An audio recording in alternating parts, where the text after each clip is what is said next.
खबर उन्नाव से है, जहां पारिवारिक कलह से परेशान एक 60 वर्षीय वृद्ध ने रविवार सुबह अपने घर में फांसी लगाकर आत्महत्या कर ली। घटना गंगा घाट थाना क्षेत्र के गंगानगर पानी रोड इलाके की है। पुलिस ने शव को कब्जे में लेकर पोस्टमार्टम के लिए भेजा है। मौके से एक सुसाइड नोट भी लिखा है।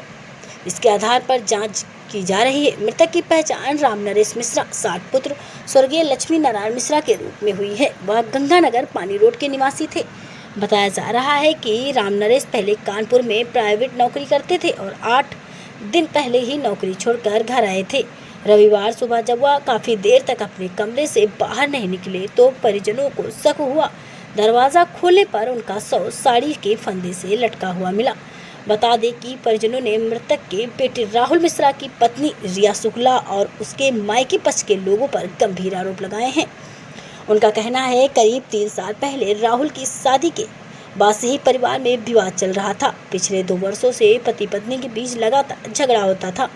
परिजनों के अनुसार बहू रिया शुक्ला कथित तौर पर राम नरेश और उनकी पत्नी से बेटे को अलग कर अपने साथ रखना चाहती थी। इसी बात को लेकर घर में अक्सर तनाव का माहौल रहता था। परिजनों ने यह भी आरोप लगाया है कि बीते 10 तारीख को बहू के मायके पक्ष के लगभग 20 से 25 लोग मृतक के घर आए थे और पूरे परिवार को धमकाया था। इस घटना के बाद से राम नरेश मिश्र मानसिक तनाव में रहने लगे थे। पुलिस का मानना है कि इसी प्रताड़ना और घरेलू विवाद से परेशान होकर उन्होंने एक आत्मघात कदम उठाया है। क्या नाम है आपका? राहुल मिश्रा। राहुल जी, कौन थे आपके मृतक? ये मेरे पिताजी थे। कैसे मौत हुई है? आज इन्होंने फांसी लगा ली थी रात को। क्या विवाद क्या था, क्या घटना? विवाद मेरी जो पत्नी है रिया, उनके द्वारा 2.5 साल से लगभग मेरे माता पिता हमें मानसिक प्रताड़ना, उलझन से धमकी देना, पैसे की, पावर की, हर तरह से फंसाने की कि तुम्हें फंसा देंगे इस चीज़ में, दहेज प्रथा में, ये उससे फंसवा देंगे तुम्हें। इस तरह की धमकी उनको डेली दी जा रही थी और उनका कहना था कि मेरे पापा को घर से बाहर निकालो, मम्मी पापा को। आप क्या चाहते थे? उनकी ज़्यादा आय नहीं थी तो हम उनको कैसे छोड़ सकते थे। अकेले बैठे थे आप? अकेले बैठे थे। इसके लिए इनके घर वालों को बराबर सूचना दे रहे थे 2.5 साल से इनकी गलतियों की। उस पहले 1 साल तो उन्होंने, उसके बाद इनके घर वालों की तरफ से काफ़ी दबाव बनाया जा रहा था। अभी 10 तारीख को इनके घर से इनके पापा,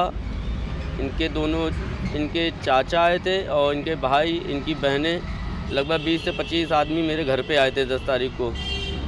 इन्होंने बहुत ज़्यादा धमकाया उस दिन घर पे आके। तो क्या लगता है इसी को लेकर इन्हें फांसी लगा दी? उसके बाद जब बात हो गई, सब सुलह करवाने के लिए सोची गई, उसके बाद इन्होंने फिर से उसके ये माना।